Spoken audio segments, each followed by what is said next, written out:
right, here we go. All right, you ready? You looking at me like you're crazy. All right, here we go. Lawyer, this guy, come on, this guy's a lawyer, a designer, and a talk radio host, and just a very funny fellow. Put your hands together for Robin Goldstein.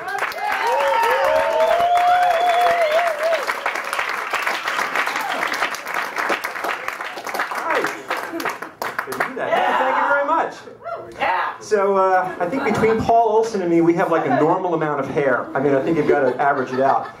You guys need to know something, okay? I'll be honest with you right now, okay? Because of the glare in my glasses, I can't see a fucking thing. And so I feel like doing this. And I got up here before the show, and I was kind of doing this, and I realized that I looked like an Indian, but like if Columbus had found the United States and seen me, he would have said, it's just like Jewish guys with curly hair, and we don't, just fucking go back at this point.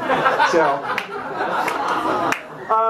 the other thing that you need to know is that my uncle, who's a rabbi, is in the audience tonight, and so I'm thinking like I shouldn't say fuck. I'm just kind of nervous about this, I feel like I need to do my bar mitzvah portion, 30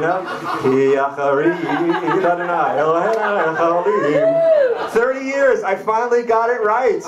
There you go. All right. Thank you for applauding my bar mitzvah portion. God, who knew it would come in handy after all this time? So something I need to tell you guys, and I never know how people are going to respond to this, but it's fairly important. What you need to know about me is that I am a straight, white, Buddhist, vegetarian, lesbian fraternity boy trapped in the body of a recovering transsexual woman patent attorney with a bizarre sense of humor and a master's degree in city planning. Yeah. I told that to my therapist once, and she started crying. And I'm figuring if you can make your therapist cry, now you're getting your money's worth, right? I mean, now you're in there. And the amazing thing is the amount of denial that people go through, because actually that shit is all true. And if I could actually see you, I'm pretty sure your face right now would look something like this.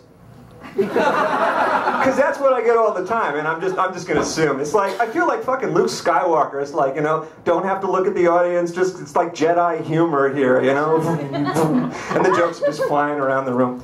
But people are really in denial. What people usually say to me is, after I go through that whole thing, is they go, really, you have a master's degree in city planning? Like, that's the weirdest fucking thing I can tell you about myself.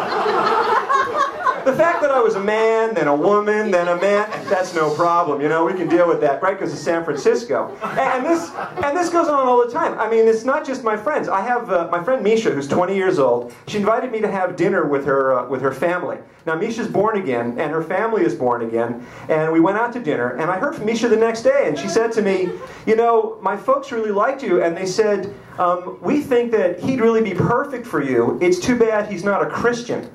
Apparently the fact that I'm like 23 years older, that's not a problem. I could fuck their daughter as long as I was a Christian. I don't know. But being a recovering transsexual, because up in San Francisco we're pretty much all recovering from something.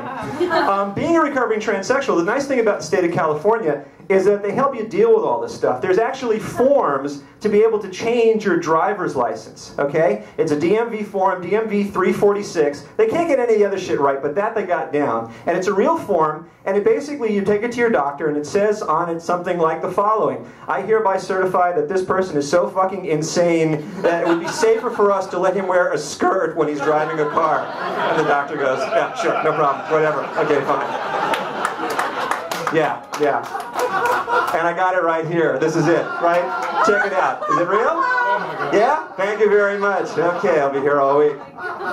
So, yeah, you can pass it around the crowd, later on we'll take up a lot. What the hell, Hey, listen, take the comedy wherever you find it, right? Especially when you can't see what you're doing. I know, and I look cute, right? That's what I hear from women. They go, you kind of look like my college roommate. And I'm thinking, did you know that you were living with a transsexual? I mean, is that, did that ever cross your mind? So I did that for 5 years, and kind of went through the whole process. It's sort of sitting the, I may need this later on for getting into a bar, And I sort of switched one way and switched back the other way. And the reason I did it because I looked in the mirror one day and I thought, what the fuck are you thinking? Plus, it's pretty hard to get a date. But I kept the driver's license because, quite frankly, I like the photograph. And you know how hard it is to get him to take a good picture of you.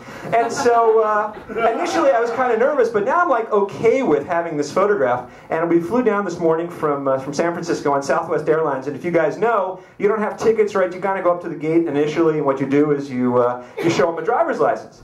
So I figure I'm going to have some fun even before the comedy begins here. So I go up to the woman at the gate. This is 7 o'clock in the morning. I'm sure she's not in any mood for any of this kind of stuff. You know, and she goes, oh, good morning, Mr. Goldstein. You know, can I see your driver's license? And she starts doing this, right? So she's checking this out here. So it's, okay, okay, have you packed your own bags this morning? You know? Has anyone given you anything to carry? What the fuck were you thinking? That's it. Thank you very much.